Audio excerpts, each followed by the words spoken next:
doing? Welcome back to my channel. It is cold. It's nearly frost, not quite, nearly frost this morning, but it is cold.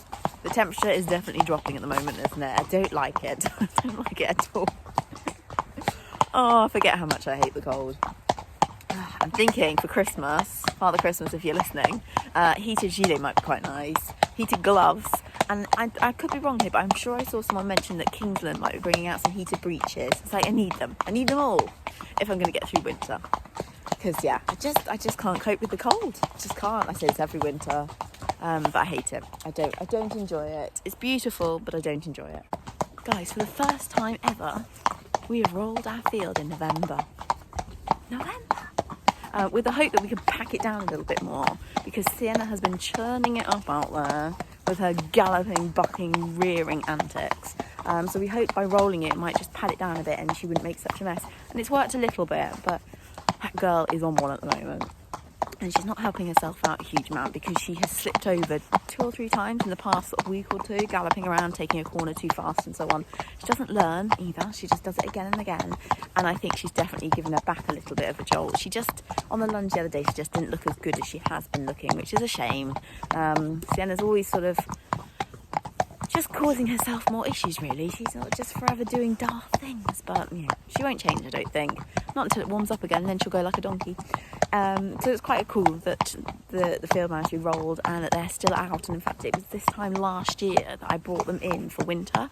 So every day from now on, it's a bonus that they're out in the field, and I'm majorly appreciating it. So if we can get to December, and that's my aim at the moment, it'll make winter feel that little bit shorter. So yeah, it's really lovely having them still out, and we've got good grass out there as well. I mean, Sienna actually looks a bit fat, and Coop is just loving every second. We've been strip grazing the bottom of the field where the best of the grass is, and Coop is just living his best life right now.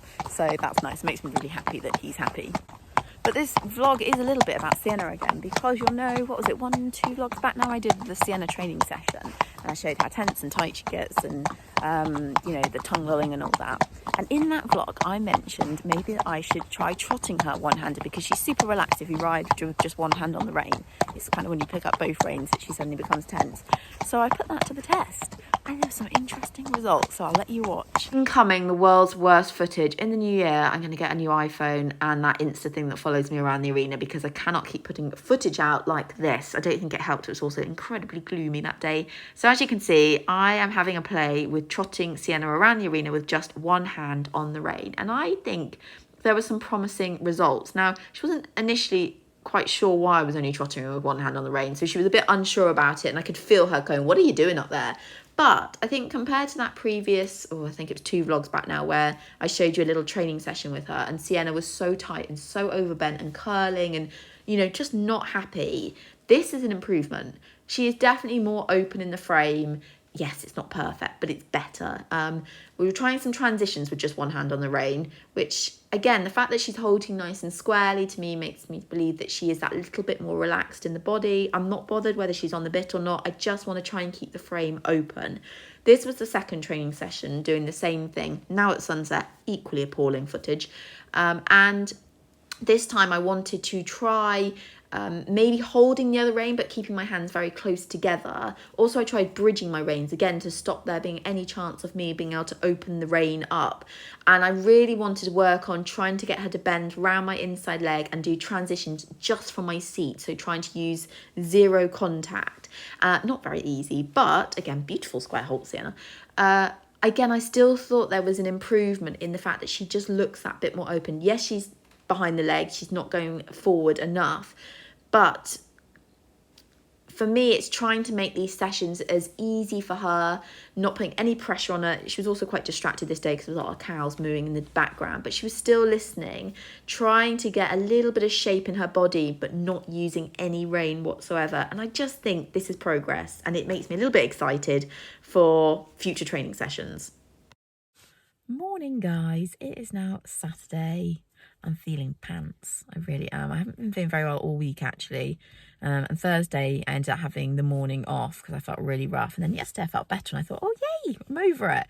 And then this morning, I've woken up not feeling very well again. I'm really achy joints and muscles. And just feeling like I could go back to bed, but we're not. I've come out to take some photos. We've got some yearlings and some foals, I think, going to the sale, so they need some photos taken for their catalogue, which I do sort of a few times a year.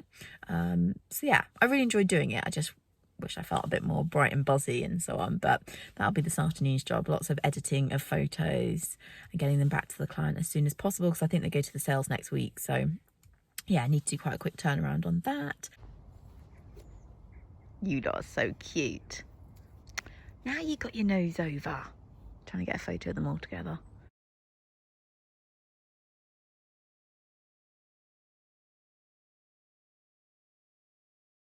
The joys of owning a cat. Thankfully Angus isn't a big bird catcher, but every now and then the little so-and-so goes and does something despicable. Thankfully I was around on yard, so I spotted this poor little one, which I think is a not sure, I'll have to Google it. Something crest. Not very good with my birds. But yeah, thankfully I spotted him catch this little one, so I could get it off of him straight away. And I think he's fine, by the fact that he has got a feather that's not looking quite right, but hopefully he'll be all right. Poor little thing. That beautiful yellow stripe on his head though. Gorgeous. The little gold crest has flown away, so that's good. Saved a little life today from Angus the cat. Hopefully it'll learn to play on higher up branches of the tree and not low down ones where Angus can swipe at one. But actually when I first picked it up, I honestly thought it was curtains because it had its eyes shut and it looked really limp, and I thought, oh, I didn't get here quick enough. But 15 minutes of peace and quiet in the house seemed to do the trick, so that's nice. I'm currently waiting for two sisters to come up and have a lesson this morning. I'm really behind because I was distracted by the little bird, and I haven't even finished mucking out yet, which is poor going. Do you know what I'd like, guys? I want the perfect parent-child combo. I'm teaching lots of kids at the moment, which is really nice, but I've got either the parent who's super dedicated, wants to take their child to training, to shows, really enthusiastic, but has got a child that's just not that interested. And then I've got it the other way around, where I've got a child that works really hard, is like an absolute dream to teach, wants to go to shows and training and gets really excited about it all, but hasn't got the parent to match. And I just can't find the perfect combo. And I feel really sad when it's a child that works really hard and the parents are just not down for it. They're happy for them to have a pony and play around at home and have me come in and give them a lesson, but they don't want to go any further. They don't want to take them to any competitions or anything like that. And I find it a bit sad really, because when a kid's really enthusiastic for it, it's nice. There's not that many of them out there, I can tell you. There's lots of kids that are just a bit half-hearted about it. Will do it if, the parent kind of, takes them everywhere and sorts it all out, but they're not kind of asking to do it. Whereas the kids that really ask to do it often are the ones that kind of get the no and, oh, we're busy, or not this weekend, or it's always, I know it's an expensive hobby. I'm not, I do understand, and parents do have a life and they can't be always around their child, but just want that perfect combo. Right, I need to finish this mucking out before they arrive. I'm wearing a beautiful salmon pink, clashing with my yellow jacket. Always the style queen, me.